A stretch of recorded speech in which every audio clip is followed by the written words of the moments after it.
Bonjour à tout le monde, bienvenue encore à cette méditation dans la première lettre de Jean que nous avons intitulée « Marcher dans la lumière ». Nous sommes dans le chapitre 1 à partir du verset 5 que nous lisons. La nouvelle que nous avons apprise de lui et que nous vous annonçons, c'est que Dieu est lumière et qu'il n'y a point en lui de ténèbres. L'apôtre Jean ici nous révèle l'enseignement qu'ils ont reçu du Seigneur Jésus-Christ pendant les 3 années de son ministère qu'ils ont passé avec lui, à ses côtés.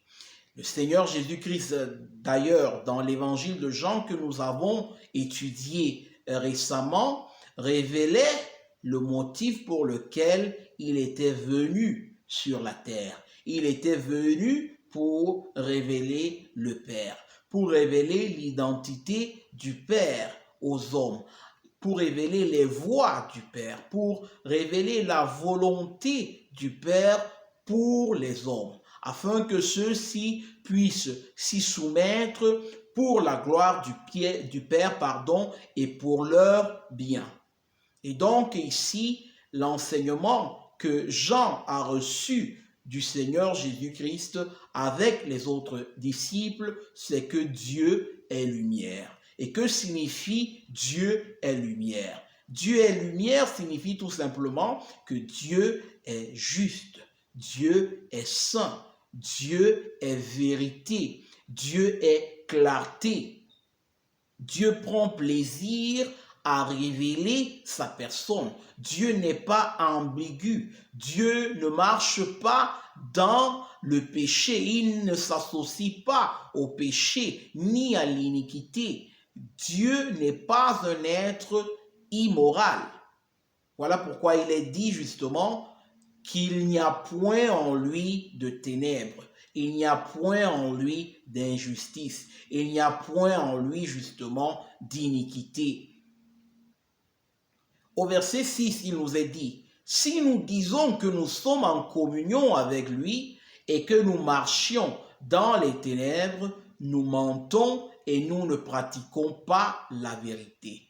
Puisque Dieu est juste et saint, quiconque dit être en communion avec Dieu, quiconque dit avoir un rapport avec Dieu, quiconque se déclare enfant de Dieu, quiconque dit être né de nouveau, ne peut pas marcher dans le péché, ne peut pas prendre plaisir dans l'iniquité, ne peut pas justement être encore esclave du péché, esclave de Satan, car comme nous l'avons dit, Dieu ne s'associe pas au péché. Dieu abhorre le péché, Dieu hait le péché et tout ce qui pratique le péché.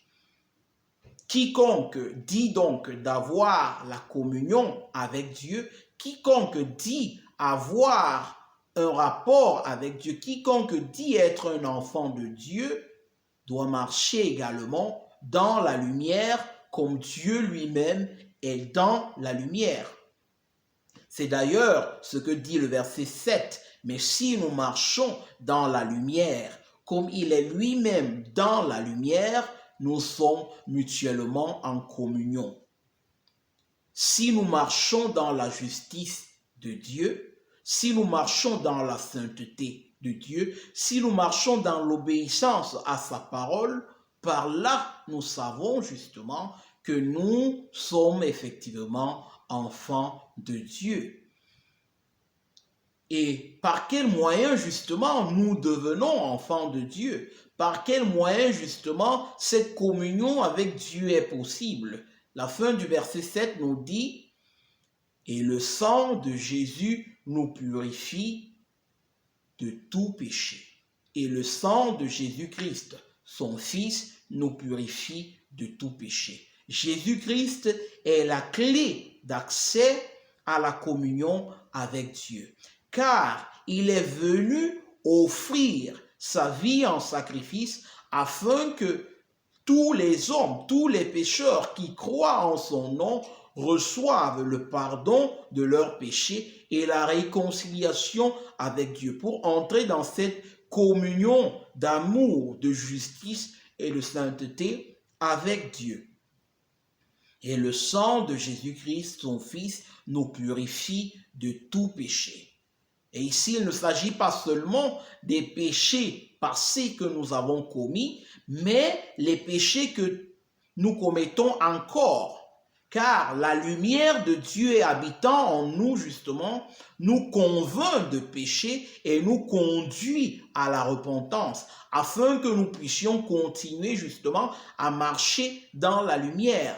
Et marcher dans la lumière ne signifie pas, justement, ne jamais pécher. Mais cela signifie justement que lorsque nous tombons dans le péché, nous soyons prêts à nous repentir. Nous soyons prêts à aller vers le Seigneur et demander pardon pour nos péchés, afin que nous continuions justement à marcher dans la lumière.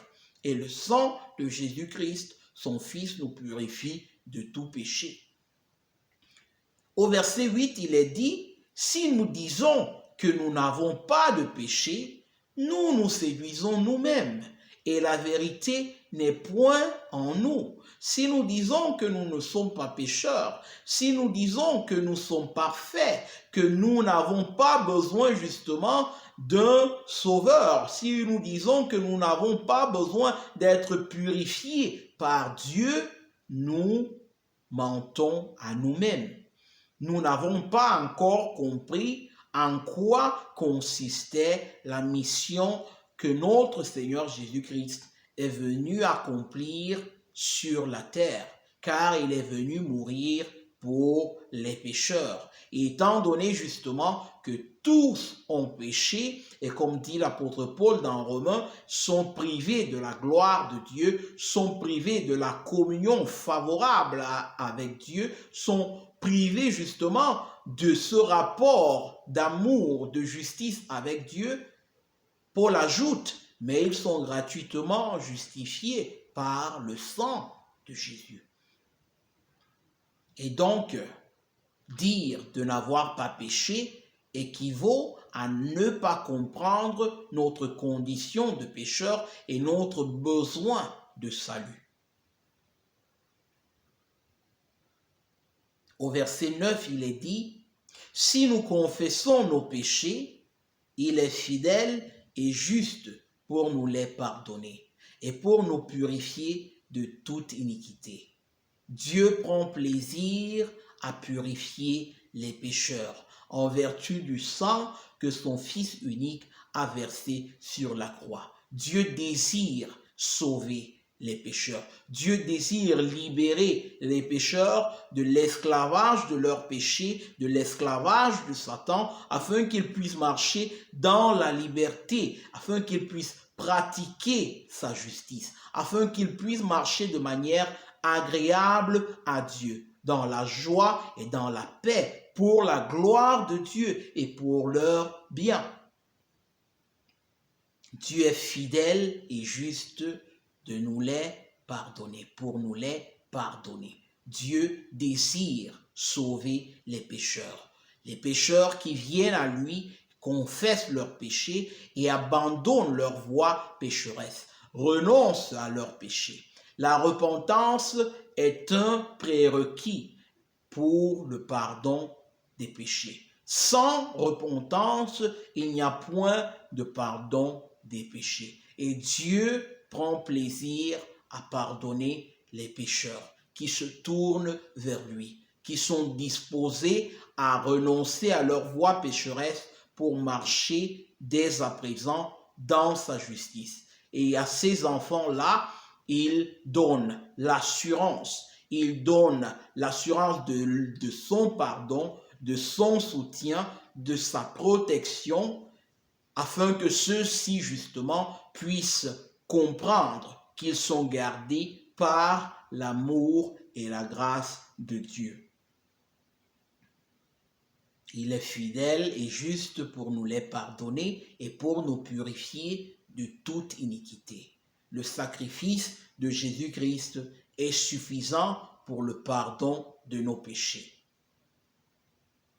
Peu importe le péché que tu as commis, confesse-le devant le Seigneur et demande-lui de t'en libérer. Renonce à ton péché et le Seigneur te portera secours. Il viendra à ton aide. Il te libérera car il prend plaisir à libérer les pécheurs. Au verset 10, il nous est dit, « Si nous disons que nous n'avons pas de péché, nous le faisons menteur, et sa parole n'est point en nous. Quiconque dit de n'avoir pas péché est menteur, car Dieu est vrai. Dieu nous révèle que nous sommes des pécheurs et que nous avons besoin de son salut. Quiconque ne reconnaît pas cela est aveuglé. Il est encore dans les ténèbres. Il est aveuglé par ses propres péchés. Et la parole de Dieu n'habite pas en lui. Il ne comprend pas encore qui est Dieu. Il ne comprend pas encore les requêtes de Dieu, le commandement à la justice que Dieu donne à tout homme. Et encore aujourd'hui, le message pour ce matin, c'est que Dieu est lumière et qu'il n'y a point en lui de ténèbres. Et si nous désirons entrer en communion avec le Seigneur, nous devons nous repentir de nos péchés et croire en Jésus-Christ afin de devenir enfants de Dieu, afin d'avoir cette nouvelle vie soutenue par l'Esprit de Dieu. Amen.